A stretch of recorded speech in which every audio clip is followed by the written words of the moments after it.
Cake and hyperbole, poetry is on the way. Cake and hyperbole, the poetry kettle is whistling, yay. Cake and hyperbole, poetry and life and death and discussion. Sometimes hyperbole, sometimes hyperbole, and cake poetry is on the way.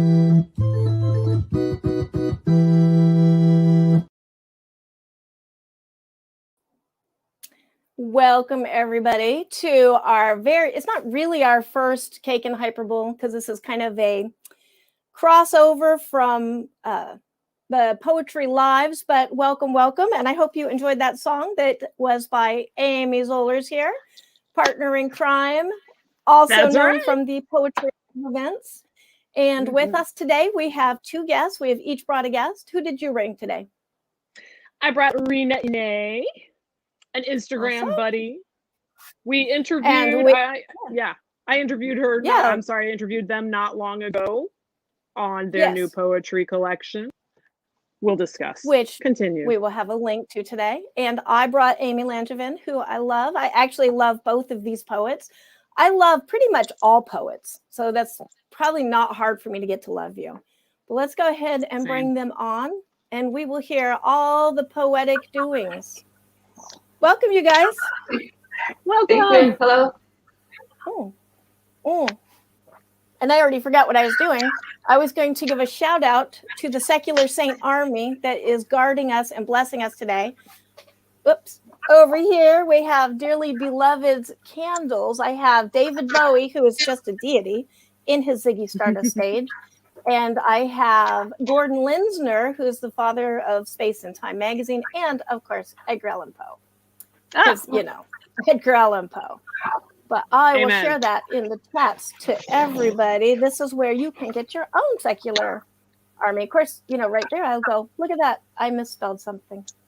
I think I have some behind me, too. I've got Blitz of Argeld, Roland S. Howard, and Edgar Allan Poe. I didn't like them. I don't know why. I'm going to move him over. Hello, handsome. Okay, there we go. All right. We don't play with dolls anymore. We play with candles. Yes. Play with fire. Awesome. I am so excited to do this. We've been talking about doing this for a while. I don't know if you have any, but I do have an awful cake that I may eat in celebration. It's not awful, really. It is. No, I ate beautiful. one earlier. It's pretty awful. Oh, okay. I have some Swiss rolls over the way that my son eats for breakfast, and he'll get mad. But the thing is, we made a cake that I posted on it, a half of one, because I only had this one. I flipped. Anyway, we ate it, my son and I. So it's gone. I made it on, what is this, Saturday? I think I made it on Thursday. It's gone. So. Oh, that's funny. But it fueled me for this event, so it contributed. This was called unicorn cake, and as I was eating it, I was trying to figure out what it tastes like, and I think probably a unicorn. It was like sweet soap. That's how I can describe it. Now, was it like like soap? Do what? Unicorns taste like soap? Yeah, it did. So, yeah, like sugared soap, which if that would be a thing. Oh dear. So is this factory cake or like bakery cake? What's the deal? No, it's a factory. It's like a Swiss rolly kind of packaged thing. I had another piece of cake that was all rainbow and really cool, and then I was like, that's a lot of commitment. So I'm just gonna get this throwaway thing. Love it. Yeah. But you want to get started? Do you want to start with Rina, and we can all have introduce each of our beautiful poets today, and then we'll just kind of get started and start talking about what you guys are doing and what inspires you. And take it away, Rina. Yeah. Okay. Yeah. Go ahead and introduce yourself, Rina, and tell us about yourself.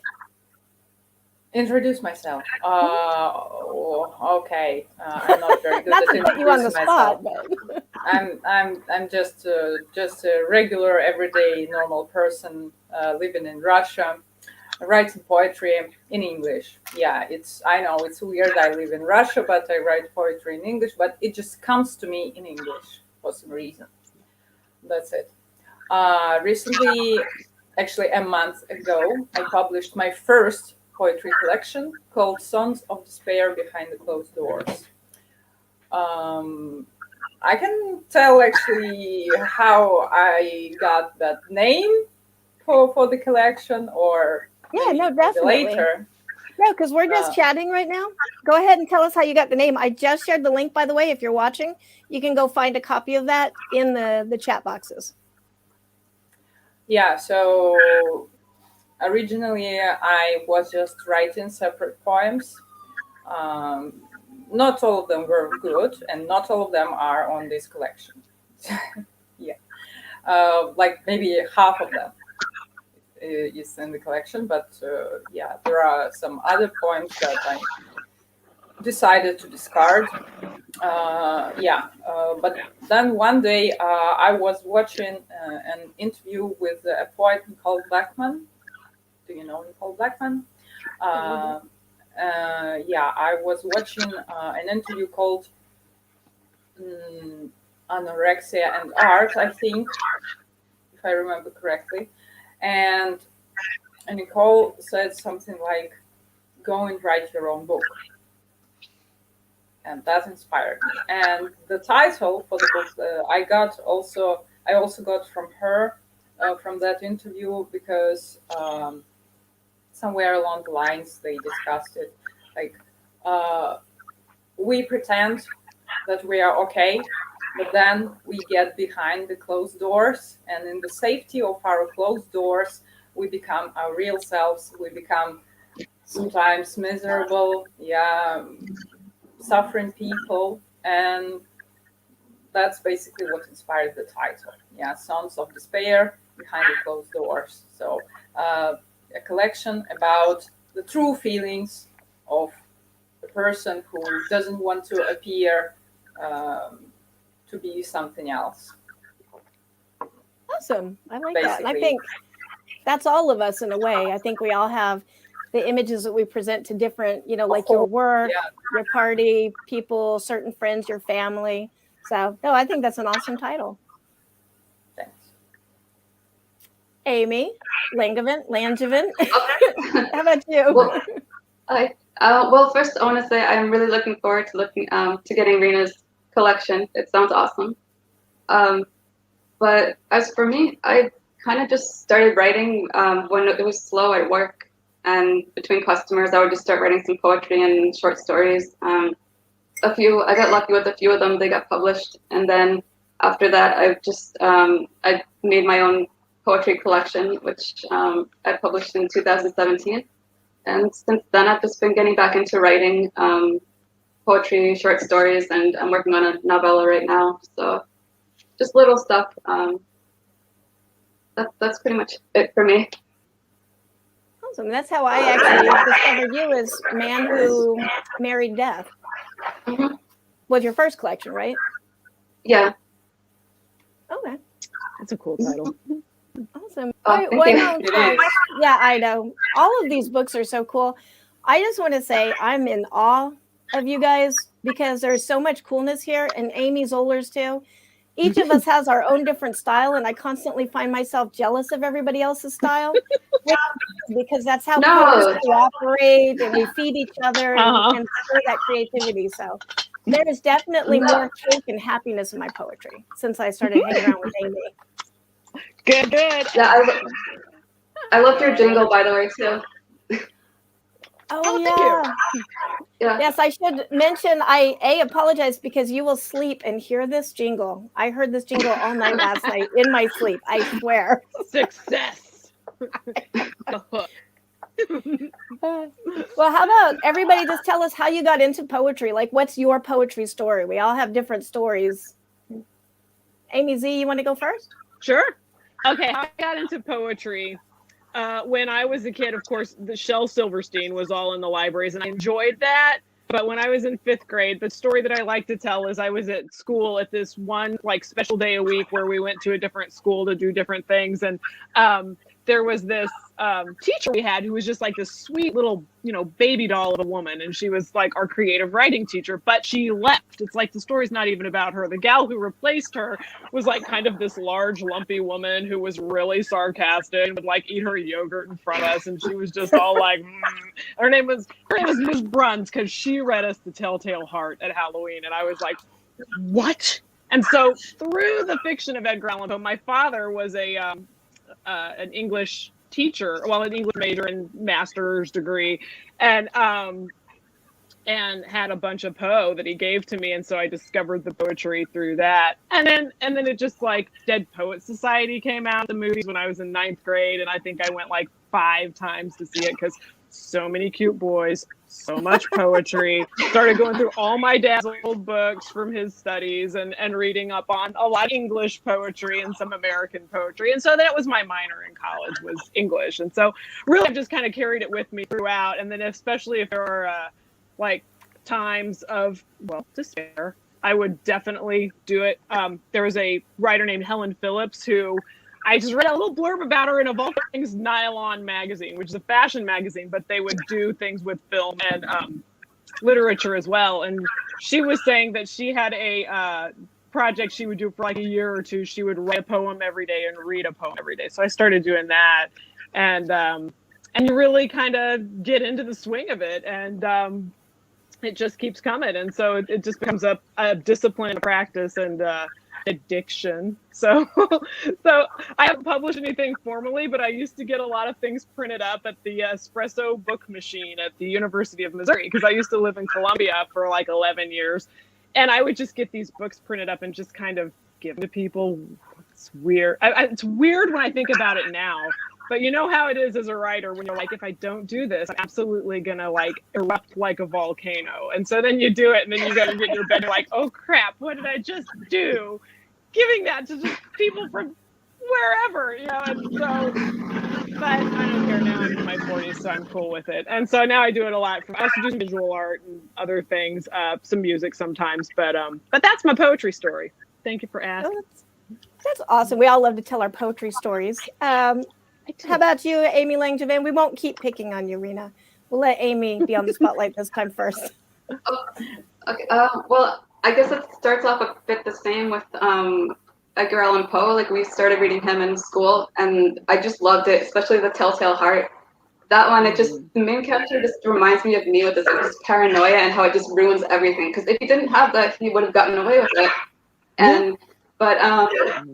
So that, and then I think actually what inspired me to start writing poetry was Algernon Charles Swinburne.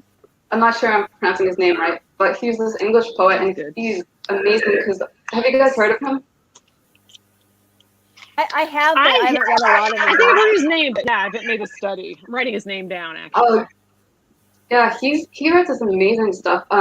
It's kind of hard for me to understand, but when you look at like the meaning that they give you alongside it, it's just amazing. And it's this beautiful combination of like really sadistic, because he was a sadist, and he takes this really like gory, but he makes it beautiful because it's just like this combination of just like really like the most cannibalistic, dark, thick stuff, but then written beautifully and just really intelligently. Like he's incredible. So he actually, when I started reading him, that's when I just felt his energy, and I was like, I just want to write something. And then I wrote my first poems, and I guess that was it. So maybe he's the biggest one, even though I've probably read the least of him. He's probably my biggest inspiration. That's awesome. What is his name again? Algernon Charles Swinburne. Okay. I am writing that down so I can look him up. Mm-hmm. All right. How about you, Rina? What is your poetry story? We all have our stories. What inspired us? I have 2 stories. They are not really 2 stories. They are not even stories. The thing is that I started writing poetry when I was 8, 9, maybe. I don't remember. And I don't remember what influenced me. I just kind of, I've been writing since I learned how to write. sometimes poetry, sometimes prose, and at some point, being an edgy teenager, I thought that poetry is not cool, like prose is better, and all that. Yeah, then I rediscovered poetry by reading Sylvia Plath, by reading Oh yeah. Allen Ginsberg. Actually, how I started how I found Ginsberg. I mean, I had known about him, but one day, 3 years ago, I watched Kill Your Darlings with Daniel Radcliffe. Amazing movie. If you haven't seen it, do it. It's really good. I enjoyed it thoroughly. Yeah, and then of course, on my desk. Kill Your Darlings. yeah, nice, great, love it. Yeah, like I said, after that movie, I became interested with his persona, his biography, and of course his poetry. And somehow I ended up trying it out myself. At first, I remember I was very angry about the global warming and wrote something angry and straightforward on the topic. And this poem never made it anywhere. Of course, it was very rudimentary. Maybe it wasn't. I don't know. It wasn't worth it to share, really. But then I just found myself sitting down and writing more often, and somehow at some point, like I said, then I got this idea from Nicole Blackman. I got inspired to write a poetry book, and then it was just I know what this collection will be about. I know the main idea, and that's it. The moment, I remember the moment also when I realized it was ready, when I wrote Angelina, the last poem from the collection, and it also was the last poem that I wrote for it. Yeah, because not all of them are in chronological order, but that one, yes. I wrote it and I realized that something in me has changed, and I've arrived somewhere. Yeah, and that was it.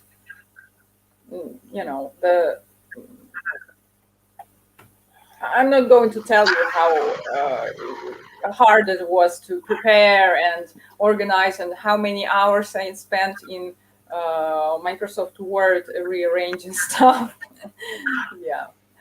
Yeah, no, I can imagine, because Microsoft Word is tough to work in anyways. Yeah. I am not a fan of Microsoft Word, so I will But say it's what I bad things work in. about it. Yeah. Well, always say bad things about Microsoft Word, but I understand that we all have our preferences. No, that's interesting, and I like how it was a cathartic experience, really, for both of you and for all of us. I think that's a lot of the reasons why we come to poetry. It's cathartic, we get it out, but at the end of it, we are different people. After you write something. What do you think, Amy Z?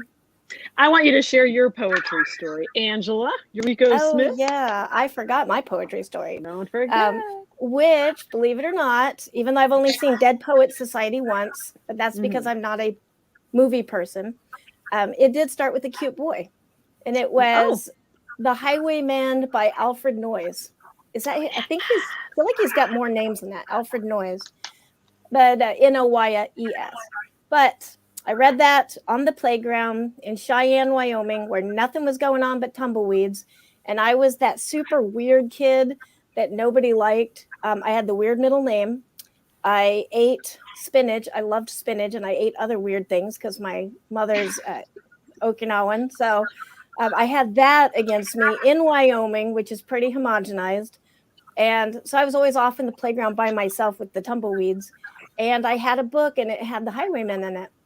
And I read it, and blew my world apart because if you're not familiar with it, it's a lot of picture Adamant, Prince, Ziggy Stardust, all of that wrapped up in this one dashing, highwayman with the lace at his throat and the coat of claret and, velvet and just sexy all over the place. Any guys listening or whatever, I'm sorry, but super sexy. I do it for highwaymen and crooks and Zorro, and yeah, I'm probably too TMI.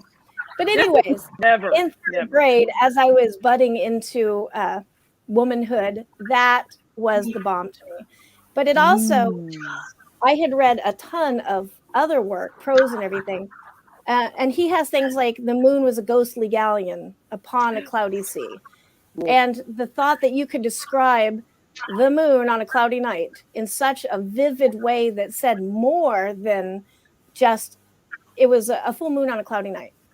That hooked me. And then after that, I wrote a lot of poetry until I went to high school, my 1 month before I said, forget this, and went to a critique group. And then I didn't write poetry again for quite a long time because that was pretty vicious. So don't be a vicious critiquer. That's my 2 cents. You don't know who you're killing. What soul are you killing? Don't do it. Yeah, find the good stuff. It's there, Yeah. Just be constructive, Yeah, because just because you don't like it doesn't mean it's not good. It's not for you. Right. Yeah.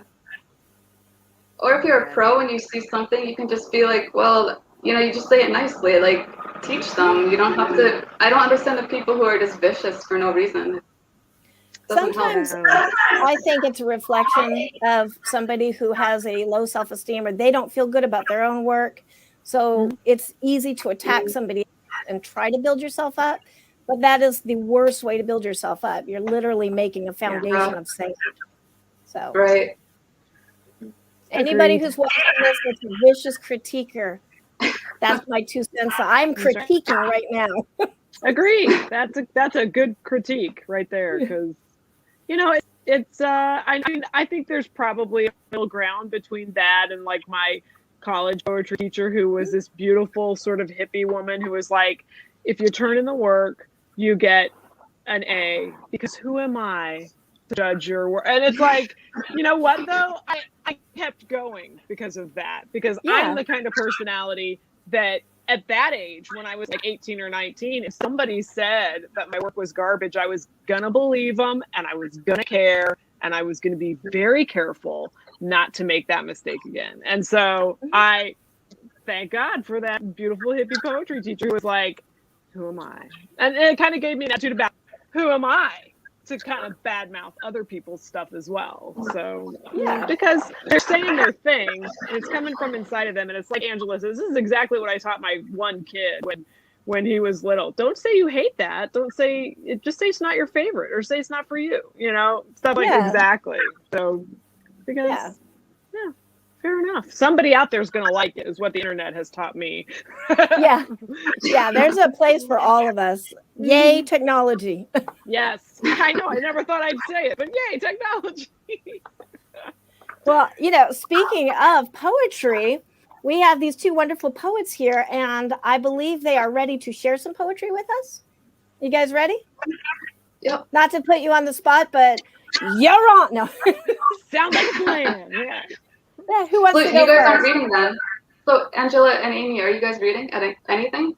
Well, at the second half, we both have poetry to read. Okay, I don't know. I thought we were. Oh yeah, we can. Okay. There are no rules here. No rules. We do what we figure out that we're going to do. I'm ready for both segments. We'll put it that way. Yeah. I don't I've have got to read stuff them. lined up.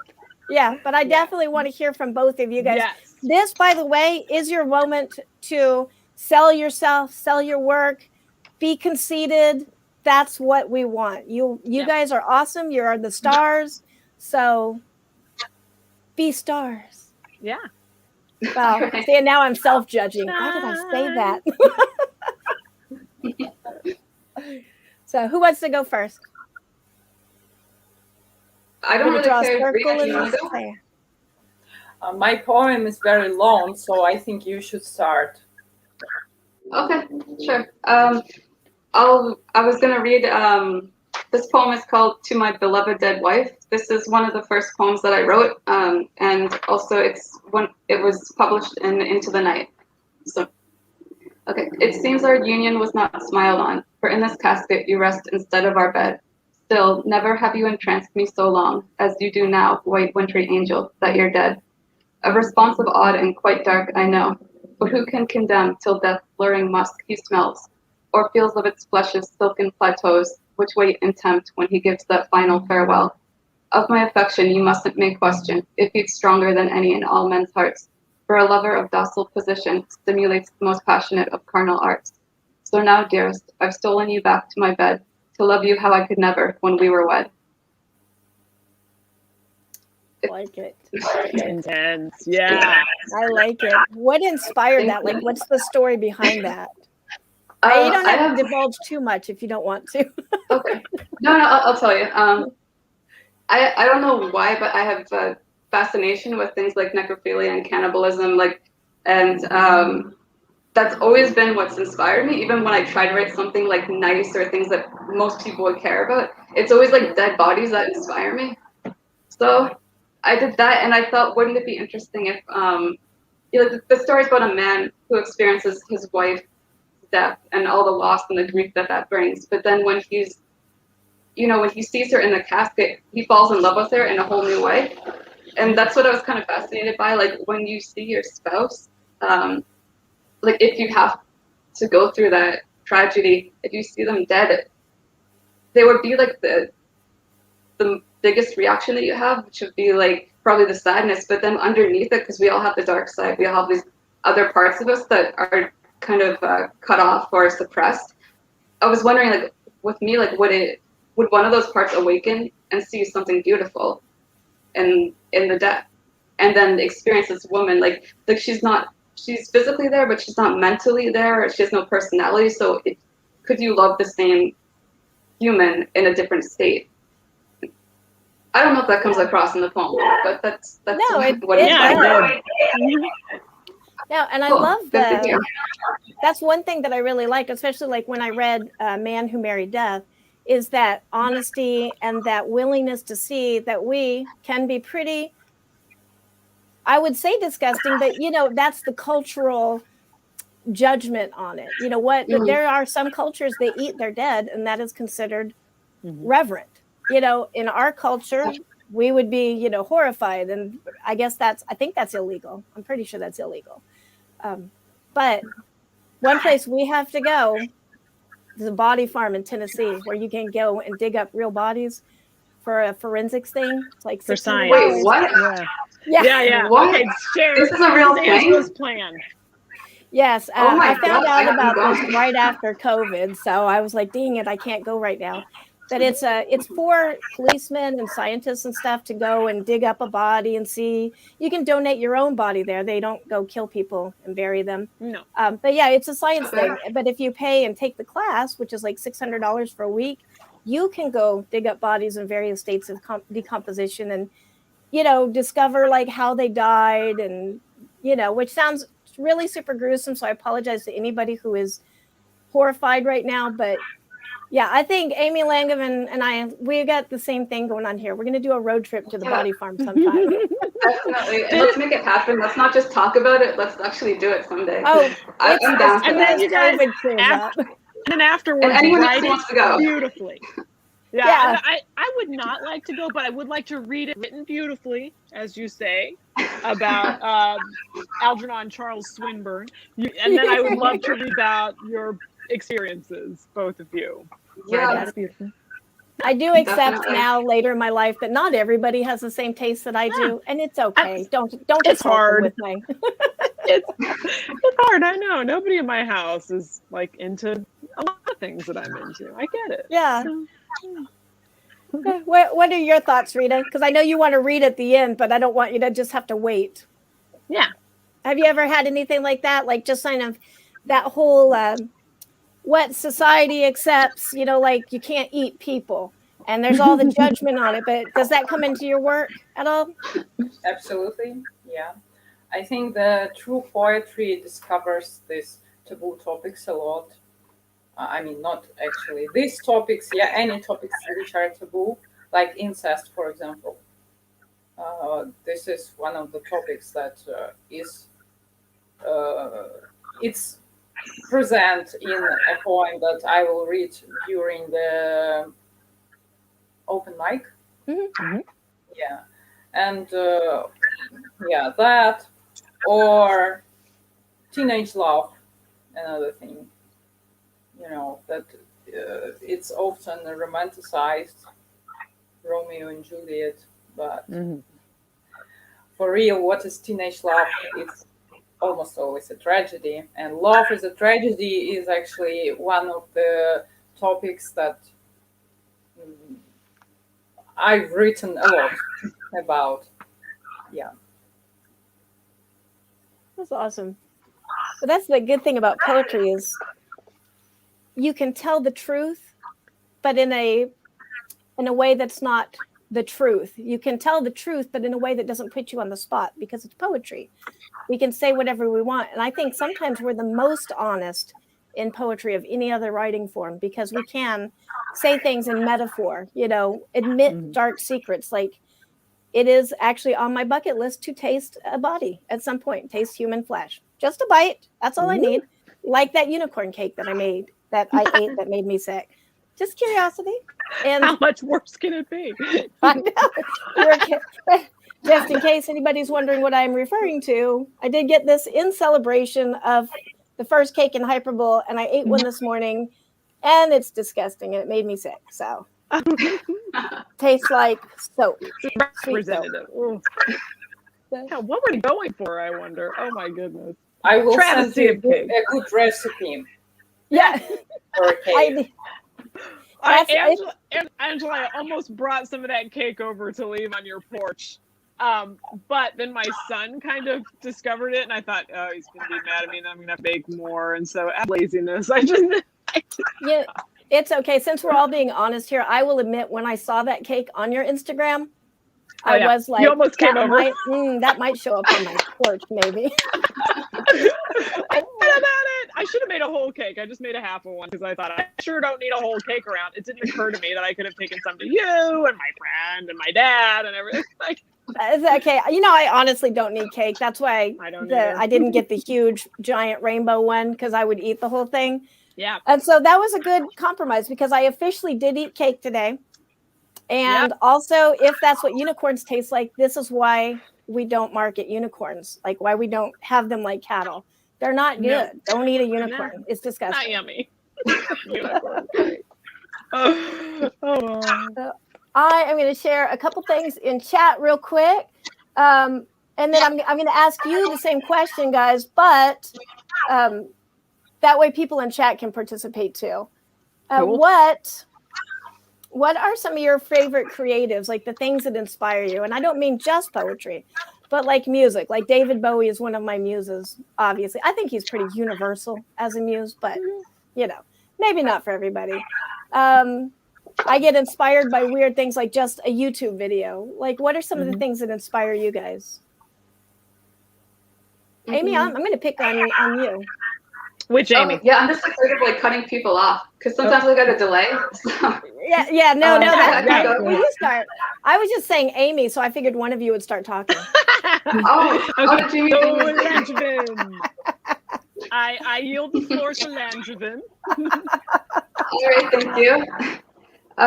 So I guess from the earliest thing would be Ozzy Osbourne for me, Dave Mustaine. A lot of like heavy metal, but lately, actually, what I've really been excited about was Flesh God Apocalypse. They have this song called Mona Lisa, and the music is incredible. It's you know like really heavy, but it's also they have these classical elements that intertwine, and they also have the most incredible presentation of their music. So I would highly recommend Mona Lisa by Flesh God Apocalypse. Just YouTube it. I've watched that thing probably at least like 100 times. I did not get bored of it. It's stuff like that because it's not just the sound of it, but it's the effort that they put into it that I can see, and it makes me want to try harder. It's like, well, like let me look at this, or let me just spend one more day on this part, and like no detail becomes too small. And I think when I started thinking more like that, it just makes the whole creative process way more fun. So those are some of the big influences. Also, I like Dolly. I'll look at art all the time, or I'll even just like pictures of landscapes, documentaries too. It's anything that inspires me.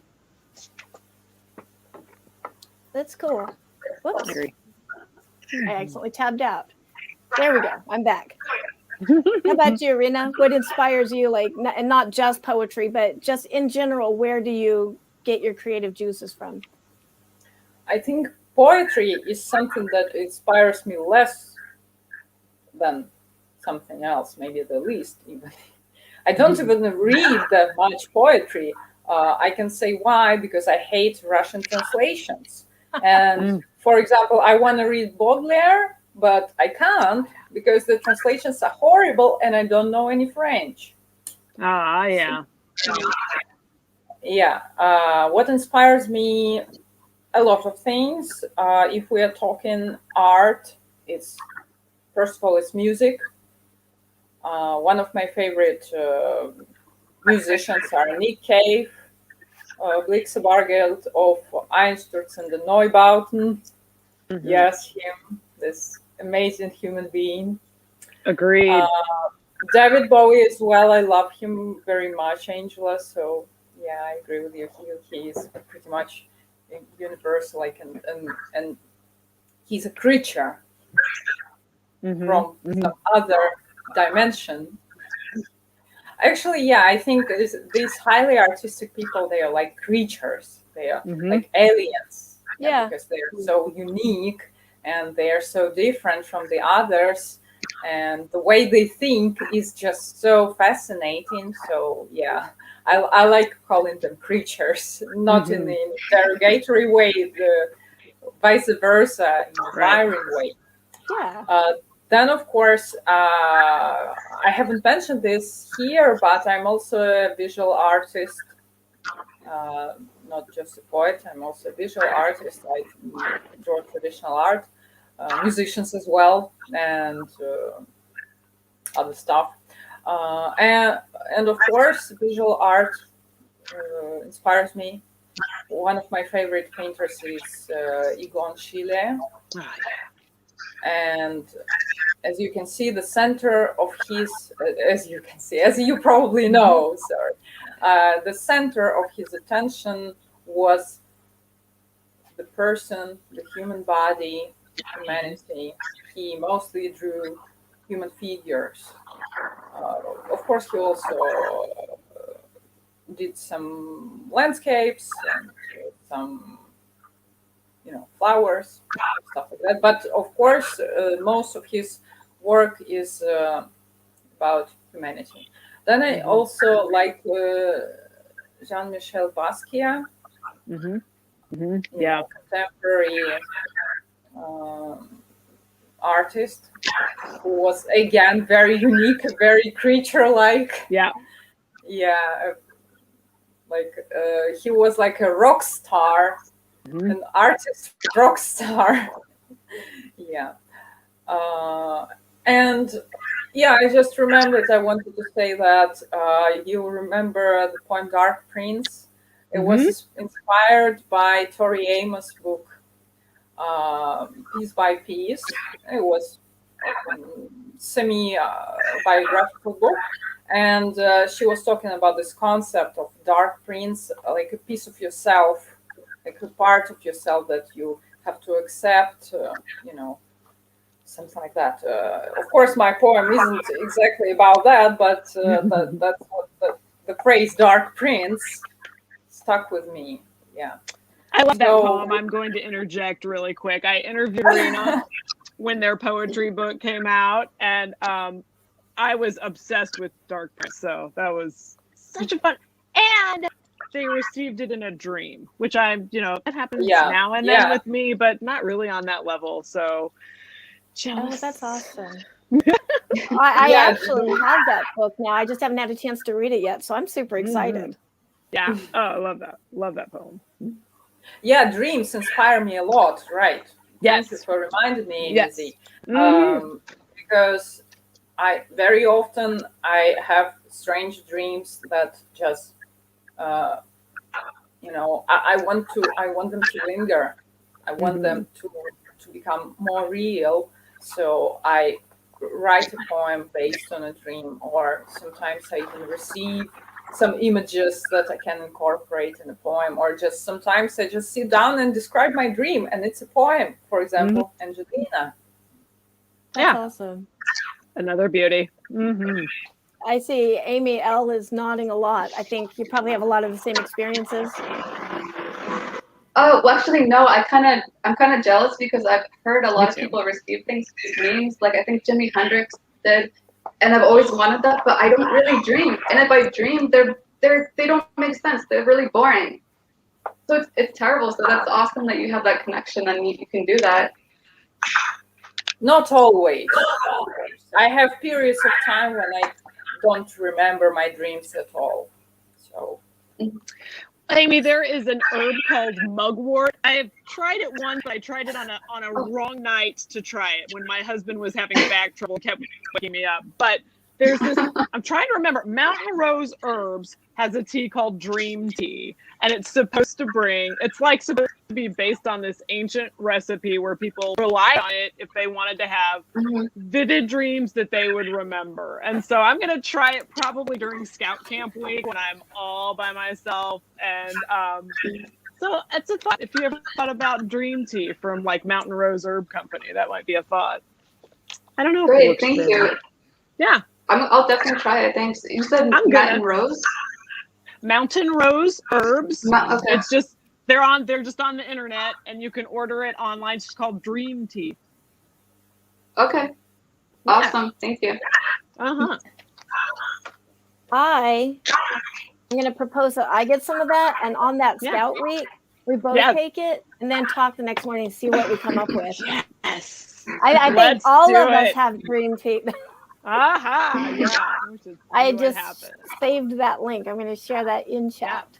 Do that. I really want to come to America and join you guys on your camp with that tea. That would be so awesome. Yeah. I'm for it, Rina. Come on over. And then any of us who want to will be go right on back to the in the farm. morning. Just gonna hop a plane. Come on over. But I think that would be a fun experiment to see how that goes.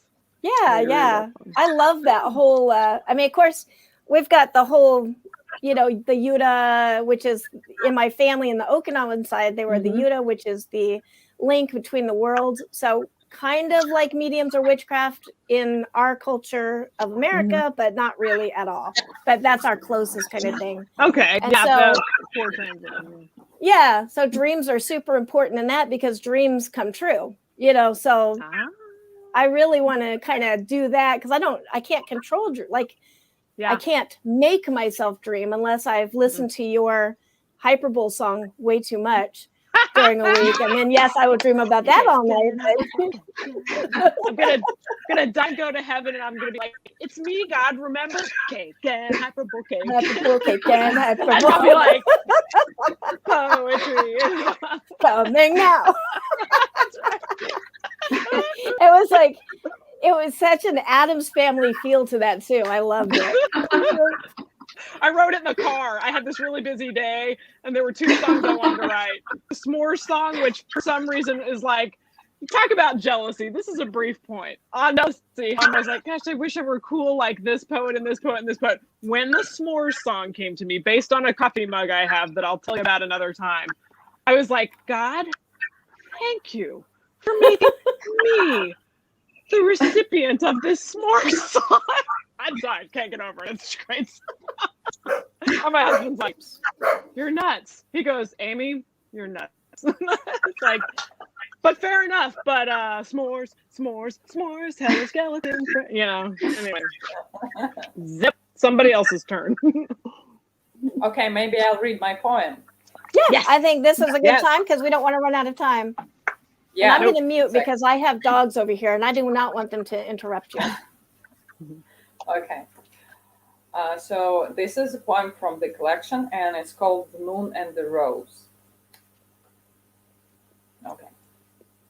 Young days, you run around hand in hand. He wants to be a painter. You play the piano in your room, and he sits silent, liquid bronze lacing through his lashes. His slim fingers always twirl a pencil or a crumpled clod of paper. His scent is vanilla and acidic sweat. You rummage his fine hair, and it slips through your fingers.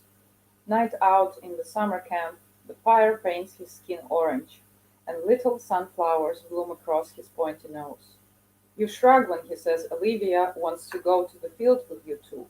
You make sandwiches for three, watch the clouds run above the cloudy heads of two giggling kids. Olivia's here next to him, on a picnic, on a bicycle ride, on a river dip. You glimpse them embraced behind the rose bushes, naked. Next picnic, Olivia brings her friend, a quiet redhead Sonia. Her freckles don't bloom, and you wring your hands, staring into your friend's watery blue eyes, reflecting the giggly gleams of the river. Sorry, can't come. He smiles an apologetic smile after you ask him to join a family dinner. Olivia's parents are off to the summer house. You nod.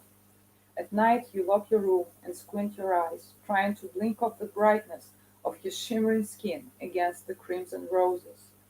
Later days. He pensively smokes in your room, twirling a band of outgrown hair. Your fingers tremble at the pace of Moonlight Sonata. The moon paints his face silver and blue. He sighs, coughs, smokes three in a row. Stockbroker isn't quite bad. He smiles, and his teeth crook like he's bitten a lemon. You hold his warm hand, caress his leaning fingers with nails in need of clipping, and press your dry lips to his knuckles. You open your eyes. The sonata's gone quiet. He's smoking miles away from you in the dark corner of the room. Not a single letter in a year after he goes to college in the north. You give lessons at day, and at night his hands, wringing arms, labored breath, silky thin hair, beaten lips, sticky chest, cold feet, raw groans. You grab a fistful of hair, tug on it, gnaw your teeth in your wrists till they bleed, shake, shrink, contract. You meet Olivia in a supermarket. She's all smiles with hollow eyes. No, he hasn't called me either. On Christmas Day your doorbell rings. A bottle of wine is thrust through your arms. The scent of vanilla is gone, but his hair is still uncut. He pats your back in a firm embrace, and you strangle a siren in your throat. Next summer you are his best man. His bride, Claire, wears a rose-shaped pendant he gave her. You give lessons and sometimes play Moonlight Sonata. How beautiful he is in this picture, in your empty room bathed in silver. Invitations to family dinners, conversations with the wife, a smile that hurts your face. We're expecting, beams Claire, while he's out to get another bottle. Claire invites her girlfriend next time. How bad can it get? Her breath smells like corn. You dodge, her arms are persistent around your neck. You say you have to go. In neon-flooded streets, you nod with a smile at a red-haired boy in a leather jacket. Call him his name on a shabby hotel mattress. Their daughter is a crier. He smokes more, bites his nails, rubs heavy bags under his eyes. You have to take a break from the lesson. Doctor's advice. They invite you to a beach holiday, and you press a pillow to your ears to shield yourself from the other room and the scorching volume of shouts, scrutinizing your nails at breakfast. You take up more lessons. Moonlight Sonata is fierce and raw under your spider paws. Maths stopped working. They never did anyway, maybe because you washed them down with scotch. You spin a cobweb in your blue room and lay on the floor with your sick, viscid hand outstretched. You have 8 strained eyes, but they are still not enough to cry out all your tears. Another Christmas he comes with a whole box of wine, half empty. Kitchen breath, staggering legs, hair is a mess, short collar open, soggy nose, sore eyes. He cries on your shoulder, not knowing how many times you cried on his in your dreams. He grabs onto you as to his last hope of deliverance. You kiss his weak mouth, press him, hold him, squeeze him. He pushes you away with mad eyes and flaring nostrils so hard that the knock of your head against the ebony leaves red petals of blood blooming on the piano sleeve. In your three-piece suit, you stare at the grayness at your temples, listening to the chatter in the concert hall, squeeze a small photo in your trousers pocket. Come onto the stage and play your sonata called The Moon and the Rose. Your chest aches as the spotlight blinds your bad eyes. There is no tremor in your age-spotted fingers anymore, and you smile at the applauding crowd, saying goodnight. The band is cheering, you crave a drink, and stroll weary to the back exit, when a security guard touches your arm, saying there is a gentleman wanting to see you. Says he is your former classmate. Former is the word. You sigh. Spend a good 15 minutes brushing up. He's put on some weight. No sunflowers amongst his wrinkles. Short hair is all grey. Arthritic fingers clasping a smoke and the concert program. But how his old face lights up at your side.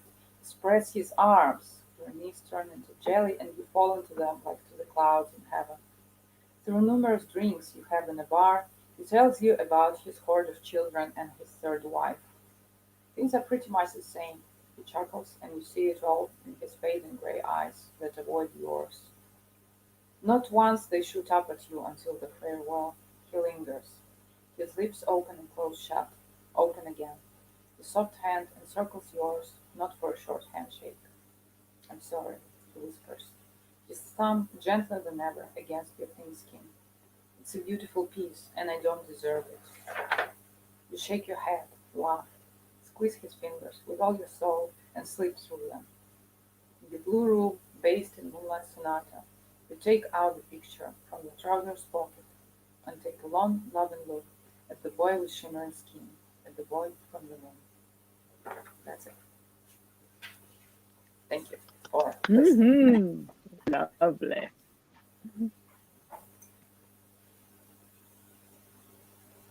All right. Angela, How are you? no, You're still muted, Mike, girl. your mic. Yes, I saved y'all from the dogs and me. No, that was Shaw. beautiful. And Yes. if you feel like sharing, what are some of the things that kind of built that poem for you? I mean, that's a pretty long, detailed, very authentic and raw kind of poem.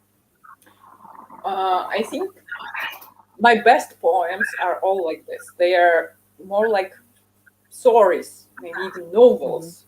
Mm-hmm. Because originally I wanted to be a novelist. Maybe that's why. And then I just thought, looking at Allen Ginsberg, I thought, well, I can write this in poetry form. That's fine. Not all of my poems are this heavily plot constructed, of course, but some of them are. The book. Yes. Lindsay knows, it's probably one of my favorites. That's a good one. It's, I wanted to read it, but it has a pretty descriptive sex scene, so I picked The Moon and the Rose because it was lighter. But then it's also about unrequited love. Unrequited love, and especially when it's same-sex love. It's a topic that is very dear to me, and a topic that I always like to explore in my work. And I love to read about it as well. Awesome. And that's about all we have time for this section. We're going to go on intermission, but I want you two to share where we can find you. I've shared a ton of links in chat, but just give us a little bit of where we can find your work. What might you have coming up? And then we will take an intermission, and then we will come back and we will have poetry reading. So, where you can find our future work. Well, what if you feel like sharing it? Are you working on something now? Where do you think it would come from? What are you doing next? And also, where can we find you? And that is in the chat. Do you want me to go first, or? Sure. Okay. Right now I'm actually working on just a bunch of poems. I'm not sure if they're ever going to come out, but someday I hope to have another collection. Right now, basically, the only thing I have up on Amazon you can find it is The Men Who Married Death. It's my first poetry collection. I think that link is in the chat too. Yeah, Thank and you. I've been sharing that. And I'm going to share it right now again. Awesome. And Cool, here thank you. is also your website.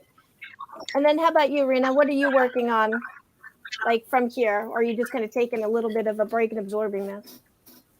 Well, actually, just the other day I wrote a new poem, and I realized that I will make a new collection, of course. Yes. And I think that, of course, I haven't put much thought into it yet, but I probably will. And I think that very likely it will be a collection of dream poetry. Neat. Awesome. Here for it. I think I knew you'd love it. we're so all going to into be it. after that tea. Yeah. Yeah, just put a little ad for the tea in the back of it. Yeah. A recipe All right. in case people harvest their own. Yeah. Yeah. Yeah. Yeah. All right, guys. Thank you so much for coming on to the first half of Cake Hyperbull. And now, if you stick around, we're going to have intermission, and then we will come back and we will have mini readers, and then we're just going to be reading poetry. Cool. And not eating the unicorn cake that is sitting on my desk. Oh, like talking with my Swiss roll. Like, look at that swirl. I will trade. Like across the what? Wouldn't it be great if I tossed it and you just caught on your side? All right, intermission. All right, I will see you guys in 5-10 minutes. We won't start till we see everybody lined back up and ready to go. All right. Okay, thank you. See Thank you. you.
Cake and hyperbole, poetry is on the way. Cake and hyperbole, the poetry kettle is whistling, yay. Cake and hyperbole, poetry and life and death and discussion. Sometimes hyperbole, sometimes hyperbole, and cake poetry is on the way.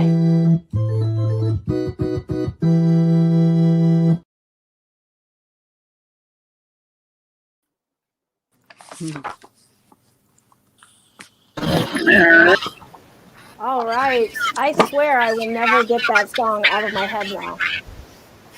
Same. Do you hear me? There we go. Welcome, everybody. We got some new poets joining us. Oh, and here is Maxwell. We got some new poets joining us. And there is Jess. We have a full house today. Yay!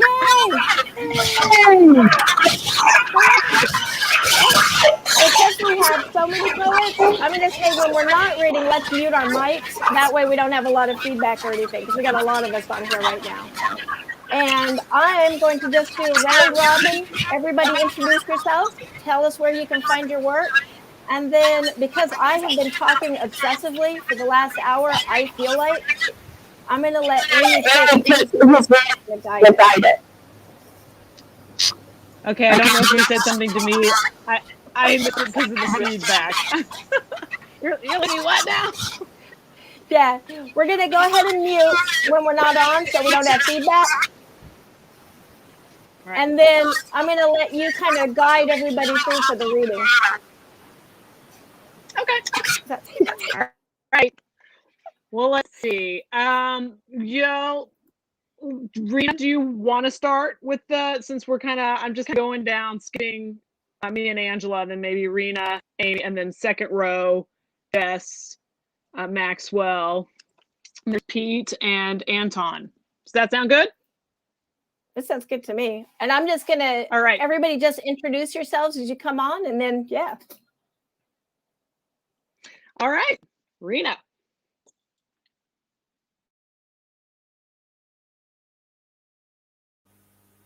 Hi, yeah. Should I introduce myself again? Yeah? Okay. Yeah, because this is a whole nother, Anton hasn't met, well, Okay. So we're a whole new group now. All right. So, hi everyone. My name's Rina Inae. I'm from Russia, but I write poetry in English. Somehow it happened so. Yeah. What else? Yes. Let me read my poetry. That's it. All right, so there is a poem I wrote just the other day, and it's not from my poetry collection, Songs of Despair Behind the Closed Doors. So it probably will end up on a new collection somewhere in the future. And it's an untitled poem. Yeah. So, new poem. Forbidden to take his warm hand, sneaking in the halls of an enemy's house, I haven't seen him since I got here, a vaporous ghost without a name, making myself glad to slide below doors. His wife, quite young and not unpleasant, is my aunt's godchild, 3 years younger than me, whimsical, moodier. I don't know what he had found in her, but even more so, I don't know what he found in me. The rooms filled with thick inhospitality, everyone's minding their own business, having put great effort in keeping him away from me. When I'm freezing without his comfort in a hostile dining room, with a painting sister-daughter assigned to watch, neglecting it among her acryl-stained t-shirts. The aunt, in her shimmering skirt, lays out peaches on the table in the gelid gray sunrays, battling with a vintage curtain. The absence of her look says the peaches are not for me. Nobody else touches them. The salty breeze freshly takes me out on the stormy balcony. Opaque, turbid sea washing out the rails choppy from the wind by the coldness of metal fortress I glimpse his raven black hair fluttering in the gust. It's not yet grey despite his respectable age. I walk up to him and lean into a stolen half-embrace. His sick, eroded face not smiling at me, but his hand is soft on my shoulder. He smiles like a lonesome sunrise, my father, my murky lover. Before I can gasp, his wife emerges with a grimace of a typhoon. My hands drop from his. Under her sharp black eyes, he turns away, walks away. His coat and suitcase, his silent bag, the aunt, the wife, the sister-daughter, the cook-maid, form an impenetrable wall between my ache and the train. I will never see him again. That's it. Thank you.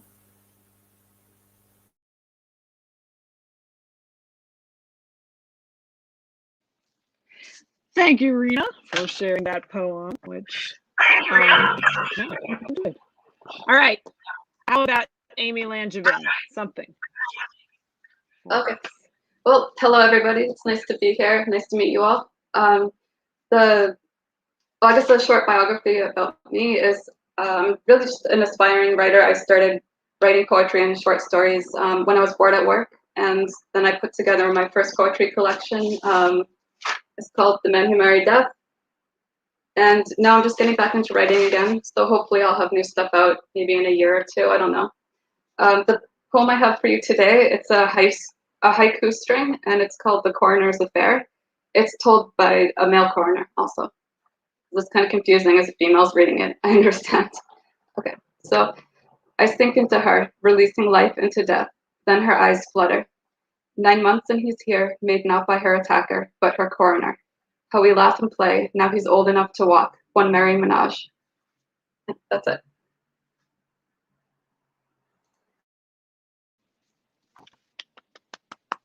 Thank you, Amy. Okay, onward, Jess. Can you do a small biography and a poem for us? I say that again, Amy? We are ready for your brief bio and poem, if you've got one for us. Yeah. Okay. Brief bio. I'm from Missouri, and that's as interesting as it gets. And my name's Jess. So I wrote King of Poor Small Town Folk, which goes hand in hand with that Missouri part I mentioned. So here we go. My grandpa was the king of poor small town folk, was a savior and a villain. Found you a car to get you to work for $100 a month, and that was in the 70s. Found you a place to live when you couldn't afford anywhere else. Came into your life with opportunities and came into your house with a bat when you didn't follow through. He wanted you to do better for your kids, for your wife, for yourself. He didn't know anything but fear as a motivator, and he was a motivational speaker. He wasn't going to let you fail, and he was going to destroy you first before he let that happen. I'm sorry, your king was a tyrant. People always choose a king. People have to choose to follow. Even though kings are always tyrants, some are less violent than others. But all of them lead by preaching fear, and they have to make you fear living without them, because if they taught you how to lead yourself, they wouldn't be kings anymore. And there wouldn't be kings at all without you.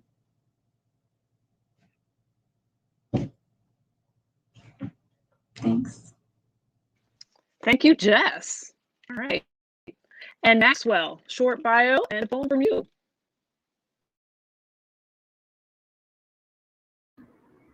There we go. Sorry. Hello, everyone. My name is Maxwell Gold, and I'm a Rising Award nominated poet. I've been writing for a little over 4 years with over 40 poems and short stories published. And yeah, I write mostly like weird fiction and cosmic horror. And the poem I'm going to read today, I don't think I've read this before. I don't think I read it last time. If I did, then, you know. The poem I'm going to read today is actually nominated for the Rislings this year. It's called Cellars, Caskets, and Closets. This one was, I wrote it as a longer prose poem, but some people have considered it a flash story. But anyway, it was nominated as a poem, so it's a poem.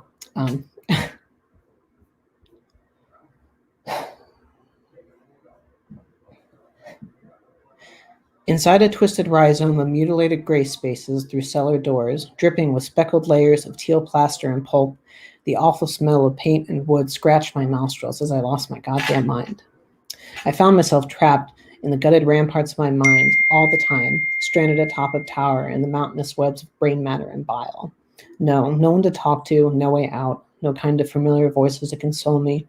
Dark and distant shadows vibrated against my ears through petrified wood doors, rusty hinges swaying in the stale air. I caught passing glances of a world that could be, not this place layered in false judgments and licentious thoughts of insincerity. Leave me alone, I cried, chains wrapped around my ankles. The maze went on forever, and I had no way of knowing how long I was trapped in here. Those things of mirror and mayhem followed me, and I thought I had eluded them, but to no avail. Under the piercing glare of their red eyes, they followed me into this place. Awash with a sense of terror, I knew they were close, and soon they'd be upon me. The maze seemed familiar, like an unfinished room in my childhood splattered with paint cans and tarps. I wandered frantically through the corridors. The clanking of chains followed me from room to room. A chill rushed down my spine, the chains even heavier than before. You'll never escape this place, came those dissonant whispering voices. These closets will be your hell. No, leave me alone. The casp behind my body grew more dense, their voices seeping out from the edges. The mirrored ones had always been there, creeping through the walled lining of my life, waiting in my cyanide dreams. I pulled a casket of iron and marble from cellar to cellar, tower to tower, voices chasing me inside my head, afraid to open the metal box, wanting to destroy it. The mirrored ones weren't monstrous corporeal things wrought by some galactic calamity or creatures born of stardust. They were worse. Why do you carry on? The banality of the mirrored ones gnawed at the foundations of my mind, laughing in tones of abject sadness, towering over me in the immensity of black silence and subjective uselessness. Their bodies constructed in liquescent mirrors and thoraxes of neon and metal. They were relentless. I couldn't blot out their shrill cackles. Behind me, the lucidity of my dreams withered under the grayness and grandeur as the mirrored ones began to grind their iron teeth into the fabric of my thoughts, triturating them into dust. And I ran. Heavier, the casket grew.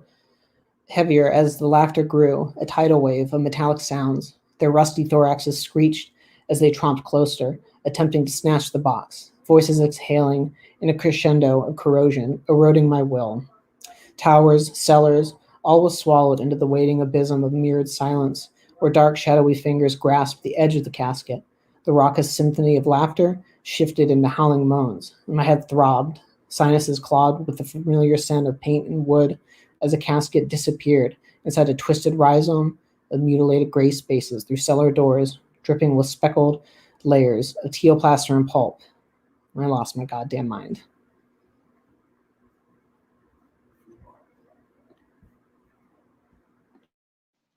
Thank you, Maxwell. And next we have Pete. Pete, please introduce yourself briefly and give us a poem. Hello, I'm Nervous from the UK. Hello, everyone. I'll read Flop Houses, inspired by late 19th century, early 20th century loggers in the States. And a flop house is where unemployed people was the only place they could live because it's cheap. And there were quite expensive hotels once, but now they become these flop houses. So, instinct opens leadened eyes, sunken chest heaves a breath. Still here, he sighs, sight pained with consciousness. Reaching for his anesthetic, rolling a cigarette. Burning time in increments, he inhales to forget. Walls of nicotine stain glow with an orange hue. Many memories exhaled, a life wafting from view. Grey swirls drift and float, a metaphor of his being. Angel beams cut the smoke through his window of seeing. Stepping out into a gloomy hallway, absorbed into it perspired unkempt odours, passing cells of similar lives from behind each door now stirs. Forms uncurling to emerge from their chrysalis overcoats, cracking bones, forcing groans, as timbers do on old boats. Last stopped residents, transient lifers, ringing the remnants of existence. These inmates of Poverty Row, invisible to a wealthier subsistence. Spewing from a yawning mouth of a once grand reception, these anonymous creatures, undetermined of any direction. Colourful ladies stand their pitches, decorating doorway and corridor, adorned in this flawed jewellery, a hotel's pretense of days now over. Thank you.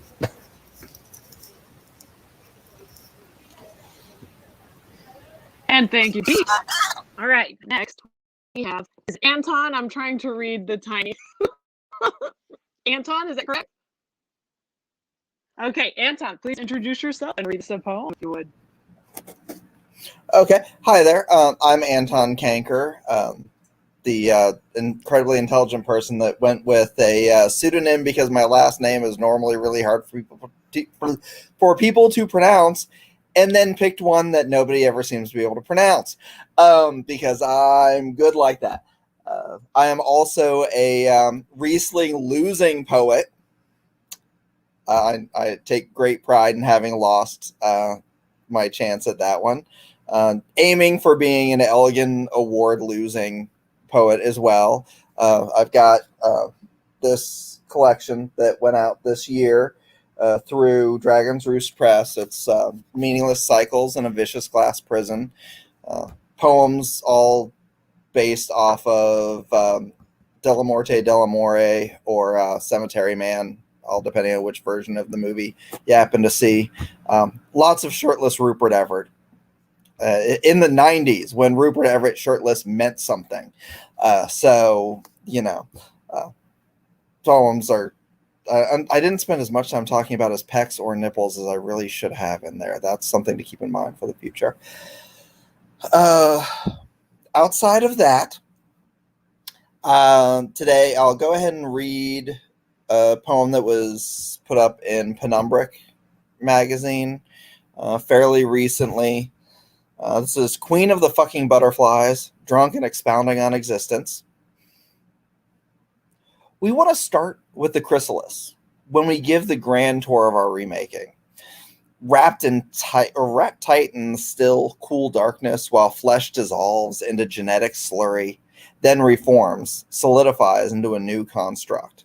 The struggle to break free, to unfurl wings that will find their bright, flamboyant patterns in the fragile dust, is the stuff of legends. It's a good place to begin when every narrative ends in emergence as the queen of the fucking butterflies. What we don't like to talk about is the time before that. Inching along on our stomachs. A soft, undulating tube of protein just waiting to fill something's belly. We aren't really fond of bringing up the fear still nestled quietly in our DNA. The knowledge that each shadow we see passing overhead, each shifting leaf or swaying branch carries sharpened beaks set to tear and swallow, and every breeze is the downdraft of another wasp ready to lay its eggs in neat little rows along your back. It's easier to bypass that, to call it a dream and nullify it. A cleaner birth for those of us that made it this far. A friendlier bedtime yarn when the stars don't shine quite bright enough. Something to quell the shakes that scurry up from deep down when we cling to treetops. A whisper that we were always able to flee to the open blue, while ourselves themselves know better the truth of what we all once were.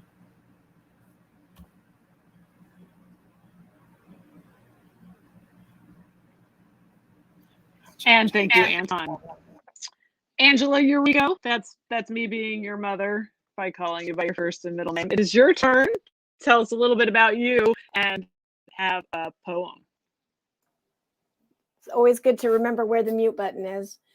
Thank you, Amy. And don't forget that you also have to read, because I always forget when I'm doing the talky thing. Yes, I'm Angela, and I get in way too many things like this crazy show. And I just have these crazy ideas, and then we do them, and yes, too many of those. That's my bio. And I didn't know Pete was British, so, well, UK, right? I don't want to insult you. Okay. And I have a thing for that. I married an Australian. It was the voice that got me. So I love, So anyways, I have a little crush on you. I'm just admitting that right now. And the poem that I have a couple of them that I'd picked out, but because he read about the flop house and everything, I am going, and I love the rest of you. You don't have to have that accent. I still will love you. But I'm just saying, I got a thing for that accent. And my husband's not watching this right now. So the one that I'm going to read kind of concerns the flop house and everything, Riding the Exhale, which was in HWA Showcase and a Rising nominee, and probably going to be a Rising, what did Anton say? A Rising loss. So, but hey, what matters is that we're still here. And this is Riding the Exhale. Today I still breathe in the streets of the undead, immortal mortal, wandering penance for the sins of my father, a sacrament of gin. Halitosis lips admonish me for my sins, but I am too gone for tired redemption. Good advice springing like weeds and worth just as much. They do such good deeds, tossing coins from a distance, pose for the camera and tell me of love I will receive when I die, and not before then. Post-consumer me, my asset now in default, no longer human. I am your zombie, downcast eyes in a doorway, shuffling in rags. I am real horror, the forgotten living dead, one day at a time, all I can handle. The curb is my horizon, riding the exhale. So, and that is my poem.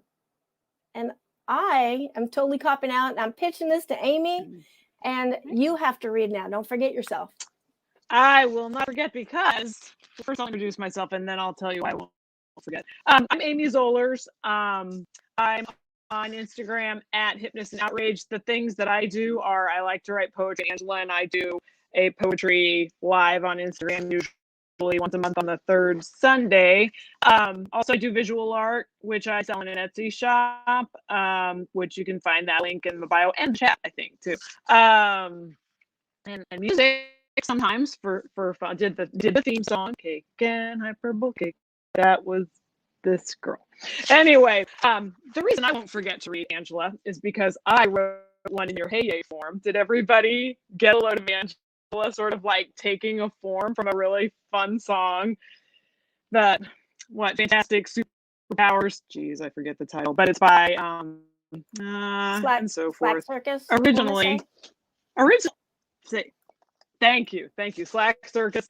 And you know what? It's from some song from the 90s, and according to my friend, it was for non-blondes. I did not confirm that, but he immediately was like, "It's for non-blondes," and I'm like, oh. So I knew it before that, and they took it and made it hilarious and put He-Man in it. Angela took the syllable form and turned it into a poetry form, which we call Hey Yeah, because hey yeah, yeah. Anyway, I wrote one, and it's called Preoccupation. It wasn't you, Paul McCartney, but always George. Yet I can't shake the idea of reading your leaves. Forbidden, forbidden. What will I find at the bottom of your teacup? Death by collision? A car? A coffin? I won't look. Your wishes unbidden. I insist on resisting your heavy eyelids and the gypsy's jewels beckoning me since childhood. What's hidden stays hidden. All right. Thank you. All right. Okay, Angela, what next? Should we go right on through again, or what do you say? Yeah. Does everybody have another poem? Wave if you've got more poetry to read. I am loving this, by the way. All of these poems are awesome. Yeah. So, yeah. And we do more chatting, but because we have so many, we're kind of we want to make sure everybody can read a couple poems. So, but yeah, I see you've muted, Amy. Okay. Would you like me to continue with It's up to Okay, you. Rina, I you're just feel up. like Is that- I yeah, you know, happily. I've had way too much coffee. You know how that goes. So I had tea during the first hour. Now I'm in coffee, and you run the risk of me getting into tangents when I introduce, but I will keep it tight. All right. By the way, I'm going to show off my shirt, which says Hot Poet. Oh, wait, I go that way. There we go. All right. You can see that in action on Instagram when I'm playing my dance for fees at organ. Rina, have you something else for us today? Yeah. Okay. Go right ahead. Yeah, I guess I also need to make an addition to my bio because I was a little bit confused that it's actually another event. Yeah, a month ago I published my first poetry collection that's called Sons of Despair Behind the Closed Doors. You can find it on Gumroad. Yeah, that's it. And I want to read a poem from this collection now. So the previous poem was not from it, but this one is from the collection. So it's called Poets of the Past.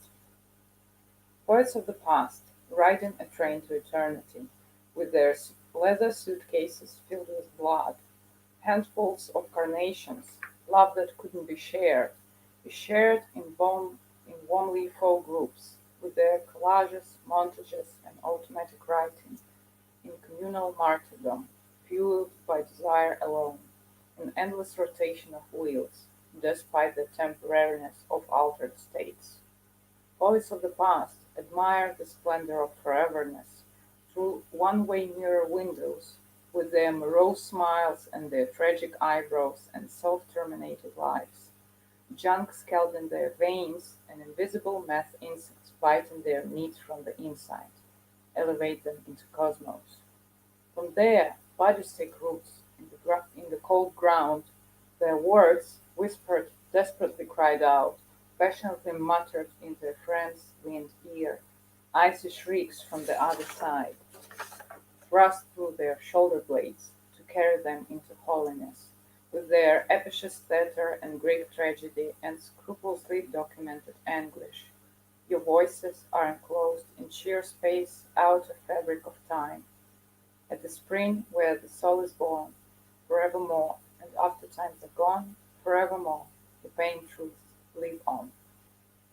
That's it. Thank you. And thank you, Rina. Poets of the past. And Amy Langevin, have you got another one you'd like to read?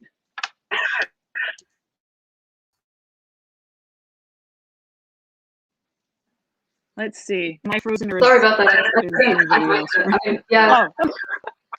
Yeah, sorry, I was trying to unmute okay. myself and like Amy Langevin. I kind of froze. Yeah. Okay. So I have one called The Better Half. Okay. This is from my collection, The Men Who Married Death. It's called The Better Half. The palest of willows, your still flesh glows pristine. It's only cast shadows, a spread of angels' wings. Alas, as your glow beams ever brighter, my spirit fades to shades of far darker. For your wings shaped like angel feather, be no other than sweet springs of blood, their color ruby luster. Over orchard meadows and thick slime falls, these hungry hands indulge despite each fall. My starving hands which bore that blade of unhinged lust, bore it with no remorse and made you fall to dust. But as you lie here, and yet not with me, my dear, I yearn for our past with great greed and forlorn tears. I remember first my surprised delight at your marked resilience to your plight. Till it laid affray, you bore my whip's flaming kiss, until my hands peeled sores, your neck embraced their bliss. How my stakes enticed your lusty wiggling, their iron pleasing, deep, hard, and stinging, and with each you regaled me with the kind of screams, dear one, I have heard only in the best of dreams. And when tools fell dulled, and all remained was my blade, I completed you, stabbing, slashing, until splayed. My love, sweet relief rains down upon you, cool rivers of satisfaction, plentiful too. And I must admit, though your eyes see me no more, mine still feast upon your every bruise, slash, and sore. You may gawk at the heavens, or implore the angels above, but to them your drenched wings will never deliver you, my love. Yes, oh yes, with me, only me, you're destined to stay. Each succulent mouthful stores you ever away. My pristine angel, in me your radiant glow shall disperse, to lift me once again from my bleak depravity, that curse. Because, dear one, you are my better half, and that the same. My curse is remedy, your sacrifice keeps brightening.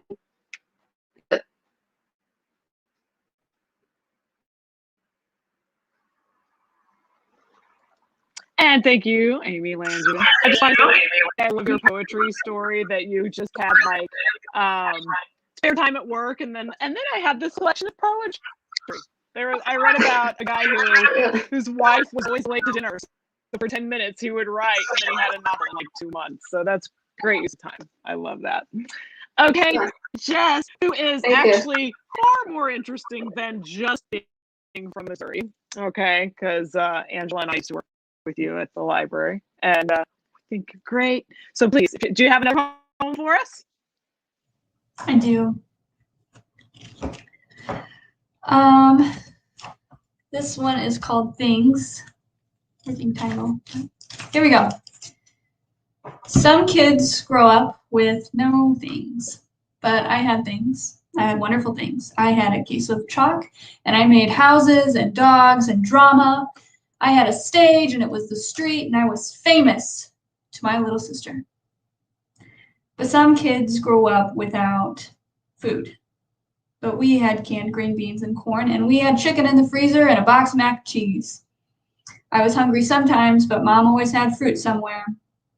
Some kids grow up without discipline, but we got bloody noses, and we learned to hate ourselves, and that crying was just not worth it because Mom doesn't care about how you feel. You better be straight, Christian, and make up for all the things Mom didn't have, because she didn't get to grow up, because she never had those things. And she went without food sometimes, and she went without discipline, and she tried her damnedest to get it all for us, and was disappointed when it didn't fix her past.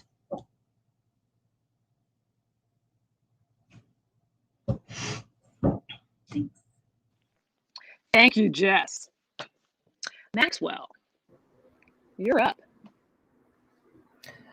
So everyone's talking about collections. I almost forgot. My debut prose poetry collection comes out in August. Yes, Anton's giving me like the death glare right now because I forgot to mention it before. So I'll put the pre-order information here. It's coming out in paperback, but this is just the Kindle. I'll also put the name for my website where you can find more information as well. So if this is okay with Angela, I was going to read a poem from so Angela and I are working on a book of call and response poems called Mobius Lyrics. So the poem that I'm going to read is called Deathless. So this call and response is, so I wrote a call of death and hers was entropy. So this one is called Deathless.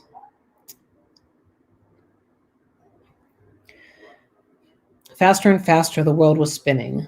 The damned witch grew thirstier, and with every burst of heat, matter, and atomic embrace poured onto her bosom. The chaotic systems grew with intensity. And where was I in all of this? A faceless force drifting in the dark without purpose. Ageless, shapeless, and now deathless. As the heat grew, filling the universe with life, meaning, and sometimes inane rhizomatic destruction, there she was, always giving life in the end, putting me out of work and purpose, and the imbalance in the equation, where that irascible, self-centered bitch was causing my ruin. I am become death, they would say of me, fearful and humble at my feet. Now, what am I? Some annoyance, some false equivalency to the mistress of disorder, entropy herself. Death had no place in a system where the world was moving faster and faster, shattering the broken galactic ceilings as she grew thirstier, hotter, and more wretched. I am become death, she'd say to me in my nightmares. The mute button. And thank you, Maxwell. Okay, Pete, have you another one to read for us? Yeah.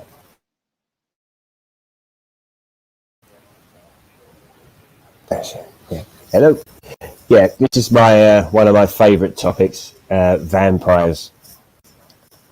Born of legend. Existence has borne us into myth, a prize of man's informed ignorance. I observe your decay with concern, whilst walking among your social deviants. The pavement echoes my footsteps, resounding about a maze of human existence. Flashing shop signs jostle for attention within this self-commercial expanse. Oh, you spoilt children of mortality, directionless save for self-exploit, wander this world uninvited, seeing only with covetous eyes. Open windows beckon me welcome. My coldness precedes an entrance, visualized by this crawling mist, billowing menace in appearance. You retreat within a blanket's comfort, to stand at ease your body hair. All the logic of a skeptic deserts you, gliding within your disbelieving stare. The sensuous euphoria of blood, gyrating my head as I lick my lips, suspended in the pose of that missionary, to mock the conviction of a crucifix. I read the thoughts, confused and helpless, closing my eyes to imagine your fear. To tease oneself is such delight, till I can bear no more, I release my hunger. I crawl like the parasite I am. Magnetic stare holds you paralyzed.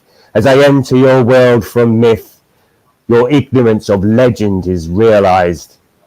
Prone to the weight of advancing horror, my will penetrates your delicate protection, drawing the curtains of your resistance, smothering senses within a mind's suffocation. I gorge upon the taste of sensual musk, intoxicating a need to feed. Effortlessly I glide to release a flood of experience and emotion as you bleed. Taken to a pleasure short of nausea as the blood pumps down my throat. So willing to leave this fragile creature, helpless as my prey, doomed without hope. Just another unexplained death to you who choose not to believe, covered up beneath a blanket of denial, an ancient truth you fear to perceive. You. Oh. Thank you, Pete. All right. Anton, you got another one to read. Yes. And like I wasn't certain which ones. I'll read one of the ones out of the collection.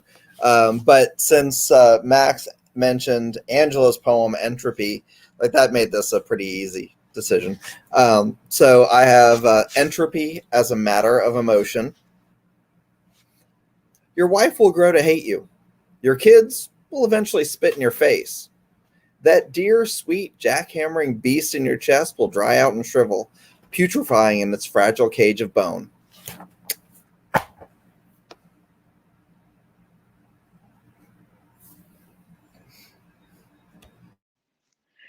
Thank you, Anton. Cheery. It's nice and happy. I wanted to make sure to have the last one be a super happy one. I love the mix of people that we have here. I think it's a beautiful tapestry. Angela, something for us next? Yes, I was actually hoping that Maxwell would read one of the ones that we're working on together because the call and response is so much fun to do. So I had them all open and I was waiting to see if he would pick one. And so I'm going to read the reply to Deathless, which is, of course, called Life Full. And I just want to thank Rina and Pete for being here today to class this up, okay, with the accents and everything. It makes us Americans sound like way better. So thank you for being here to class up this thing. And I will read Life Full, which a lot of what I write is linked haiku. I really like that, unless I'm making up some weird kind of form, which Amy, that was awesome. I was so thrilled that you did that. So, all right, Life Full. Time to make a mess, she said. Lips parted, she sighed. In her breath, starshine. Galaxies oozed forth primordial ecstasy, primitive passion, mixing into pools, a Milky Way springing forth from her dark matters. planets rotating intensely circumpolar until that Big Bang, coeval suns exploding and blowing her mind, ecliptic orbits align under her rush of synchronicity, effervescent flood, a supernova, with molten cry, glazing stars and first morning dew. Breathing out, she wanes, a messier for later, post-culmination. And that was not that I want to write poetry porn, but Maxwell's was so cold and kind of edged and harsh and, empty and death. And I wanted to go completely opposite and do wet and oozing. And I should probably just stop now. Oh, thank you, Amy. Beautiful. Beautiful. All right. Okay, I'm going to read one more. We are going to go to the great state of Kansas at 2 o'clock so my husband can go record shopping. So I'll have to skate at like 2 o'clock Central, like boom. So apologies if I do that. Golden Shovel is my next one, is the form. If you hadn't been to one of our Instagram readings, I got obsessed with golden shovels when I discovered them in a book called The Practicing Poet. And originally it was a poet who chose the poet Gwendolyn Brooks and took a line from her poetry. Each word in that line becomes the last word. You just write them vertically in your margin, boom, and then it's the last word of each line of your poem. And so this one is from Oscar Wilde poem, which I'll read the line after I read the poem. But I did find myself in some Valvoline, which is an oil change place. I found myself at Valvoline's like twice in the last month because my husband usually does that, and just this month he was like, I can't. So I'm at Valvoline constantly. I've got like 6 Valvoline poems. This is Valvoline 5, and it's a golden shovel. Put them in a butt cake, she told herself, quoting Barb's cartoon man. Cannot bear the emotional overload. Can only hear the mind's anguished dirge. Lyre and electric guitar silent, or was it salient? Silliest slick sonnet, slick as Valvoline, synthetic oil, all 3 quarts of it in Not My Car, burning oil like a menace, life's truest tune, quoting the mechanic, buried in the Valvoline Bay here, underneath Not My Undercarriage. A heap of synthetic oily expertise, salt of earth. He was wry and poetic upon the subject of burning oil, earth, life, all of it. And the line from Oscar Wilde's Requiem Scott that I used for my last words of each line was, she cannot hear lyre or sonnet, all life's buried here, heap earth upon it. Devastating. So there you go. That's what I have. That's awesome. All right, what next, Angela? Well, we're not going to have time to do another round because we have so many poets, which is an awesome problem to have. But I'm thinking before, like as we close, just have everybody go through, say who you are again, and where can we find your work? Because there's so much amazing work here. Pimp yourself. We need to know where everybody is. Where can we buy more? And I emphasize buy because poets don't live on poetry. We actually, it's weird, but we live on money. So support these poets. And food. Okay, Angela, why don't you start with where you can be found? Oh, yeah. Thanks for putting me on the spot. No, now you can find me usually just at my blog, angelawysmith.com, and everything kind of links from there. All the everythings can be found there. And I am trying to get back to a daily posting schedule again, and I have made it over a week. So I'm super proud of myself. So how about you, Amy, who actually has things for sale and good stuff to share? Oh, thanks. I'm going to repeat your website because I felt like I talked over it. Did you have AngelaYSmith.com? Yeah, that actually is just my name, AngelaYurikoSmith.com. But if you can't spell Yuriko and you don't want to, I understand. And it's Y. There's also That's Angela Y. Smith. Okay. Yeah, so AngelaYurikoSmith.com or AngelaYSmith.com. Very cool. I'm Amy Zoellers. I'm at Fitness and Outrage _ in between. That's on Instagram. And on Instagram, you can find all the links. There's 2. But also to my Etsy shop, which is like hypnousandoutrage.etsy.com, or just go to the Etsy shop and put in Hypness and Outrage, and I sell some visual art things. And and commissions open. Currently, I should spread the word on this. Currently, I'm doing a project where you can send me a photo of yourself putting on lipstick. I will draw you. You're a star. Rina has taken part. I drew their portrait last week. Angela has sent one. I have not drawn it yet because I'm doing them one a day. And there's a queue, as they say. There's a line. So a short line. So please send a photo. All are welcome. All genders, all identities. Send your lipstick portrait. I'll draw it and I'll post it on Instagram and we'll see where it goes. Okay, that's me. How about you, Rina? One more time. I'm Rina Inae. You can find me on Instagram. It's rina.inae. That's it. And also you can buy my poetry collection, Sons of Despair, Behind the Closed Doors on Gumroad. That's it. Thank you. And real quick, that is the link to Rina's poetry is in their bio on Instagram at rina.inae. Link in the bio will take you right to their poetry collection. All right, Amy Langevin. Just tell us where we can find you and stuff. Yeah, my name is Amy. You can find me at www.amylangevinterramir.wordpress.com. And my poetry collection, The Men Who Married Death, is on Amazon in ebook and paperback. Great. And Jess, how about you? Just close this up here. My last name is long, and if you ever Google that, you will find a million people. So I will work on finding something, but there's nothing for me to push out at this time. So.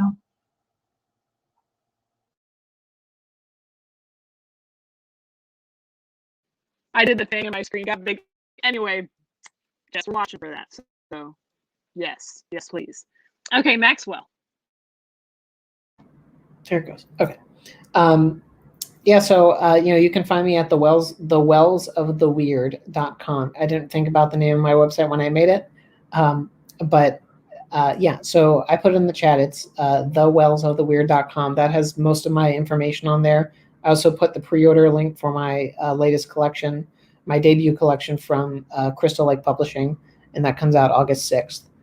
And my Instagram is at CyberGodWrites. I can put that in the chat too. And yeah, that's pretty much all my stuff's on there. Great. Maxwell, is that CyberGodWrites with a W, I'm assuming? Yeah. As in writing. Okay. Okay, so CyberGodWrites in Instagram. Okay, and Pete, let us know where we can find you. Yeah. Hello, I'm Pete Kelly. I haven't got any, like Jess, I haven't got anything to push or anything like that to sell, but I'm like Amy, I'm on Instagram under Splats007. There's a mixture of poetry and boat building. Thank you.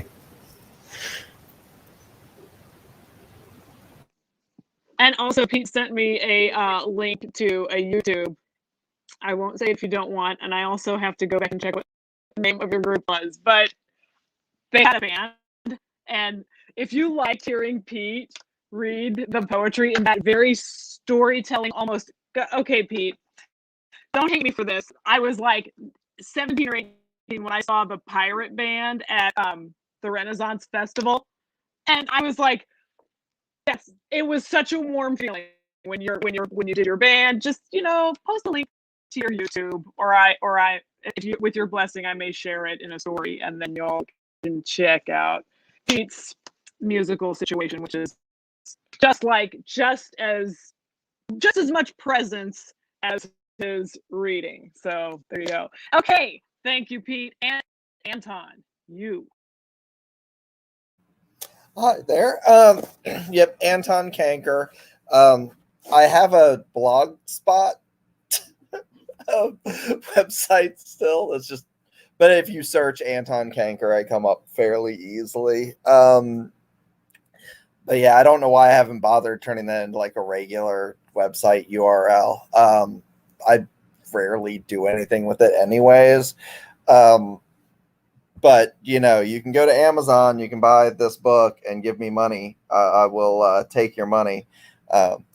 Also, anybody, if let's try that again. If you contact me through like the same name on any of the social media things or whatever, if you buy it directly from me, then I give a little extra chapbook and I'll like write you an individualized poem in the front, because why not? You gave me money directly. You know, that's fun to me. So, you know, I'll do those things. And you get to see my horrible handwriting then, which is just, let me tell you, kindergartners are so jealous of how much harder it is to read my handwriting than theirs.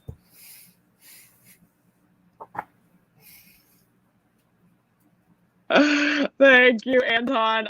My husband makes me address every envelope because he feels that way about his handwriting, which I'm like, you're just being lazy. But anyway, thank you all for coming. Angela, shall we close it out? Have any closing remarks for us?